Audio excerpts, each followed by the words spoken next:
കർത്താവേ, നിന്റെ ഉന്നതമായ നാമത്തിന് സ്വസ്ഥം ചെയ്യുന്നു. കർത്താവേ, നിന്റെ വിശുദ്ധ പൗരോഹിത്യത്തെ മഹത്വപ്പെടുത്തണമേ. കർത്താവേ, സഭയിലുള്ള സാന്നിധ്യം ദൃഢമാക്കണമേ.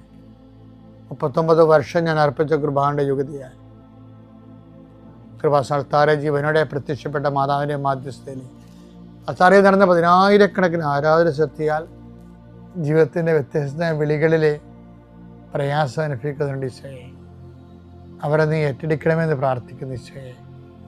വീടില്ലാത്തവരുണ്ട് ഈശോയെ, അതുപോലെ കുടുംബത്തിൽ കലഹങ്ങളുള്ളവരുണ്ട് ഈശോയെ, ഭാര്യാഭർത്താക്കന്മാർ പിരിഞ്ഞ് താമസിച്ചിട്ട് ഐക്യപ്പെടാൻ ആഗ്രഹിക്കുന്നവരുണ്ട് ഈശോയെ, ജീവിത പങ്കാളിയെ കിട്ടാത്ത പുരുഷന്മാരുണ്ട് ഈശോയെ, ജീവിത പങ്കാളിയെ കിട്ടാത്ത സ്ത്രീകളുണ്ട് ഈശോയെ.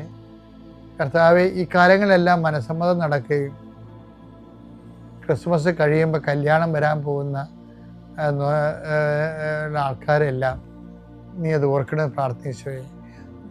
അന്യനാടുകളിലും വിദേശങ്ങളിലൊക്കെ ജീവിക്കുന്നവരും മക്കൾക്ക് അവർക്ക് പറ്റുന്ന ജീവിത പങ്കാളിയെ കിട്ടാതെ വിഷമിക്കുന്നവരും അതിനുവേണ്ടി പ്രാർത്ഥിക്കുന്നവരും ഒരു പ്രൊമോഷന് വേണ്ടി പ്രാർത്ഥിക്കുന്നുണ്ട് ഈശോയെ.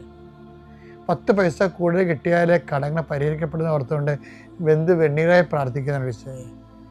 കർത്താവേ, അവർ ഈ ജോലി നഷ്ടപ്പെട്ട എനിക്ക് വേറൊരു ജോലി തരണമേ കർത്താവേ എന്ന് വിചാരിച്ച് നിലവിളിച്ച് പ്രാർത്ഥിക്കുന്നുണ്ട് ഈശോയെ.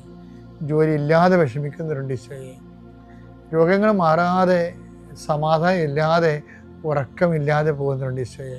കടകമ്പോളങ്ങളും കന്നുകാലികളെയും വളർത്തി ജീവിക്കുന്ന കുഞ്ഞു വരുമാനക്കാരുണ്ട് ഈശോയെ. അവരെല്ലാം നീ ആശീർവദിക്കണമെന്ന് പ്രാർത്ഥിക്കുന്നു. മക്കളുടെ വിദ്യാഭ്യാസം, മക്കളുടെ പഠനം, മക്കളുടെ ഉദ്യമങ്ങൾ, അവർക്ക് വേണ്ടി പ്രാർത്ഥിക്കുന്ന അമ്മമാരും അപ്പന്മാരും അവിടെ പ്രാർത്ഥനകൾ കർത്താവ് ഏറ്റെടുക്കുകയും നിങ്ങളുടെ കുഞ്ഞുങ്ങളെ കർത്താവ് ആശീർവദിക്കുകയും ഇന്നത്തെ ദിവസം നിങ്ങൾ എന്തെല്ലാം ചെയ്യുന്നു, എവിടെയെല്ലാം പോകുന്നു, അവിടെല്ലാം സംസാരിക്കുന്നു, എല്ലാ നിയോഗങ്ങളും കർത്താവ് നിറവേറ്റട്ടെ.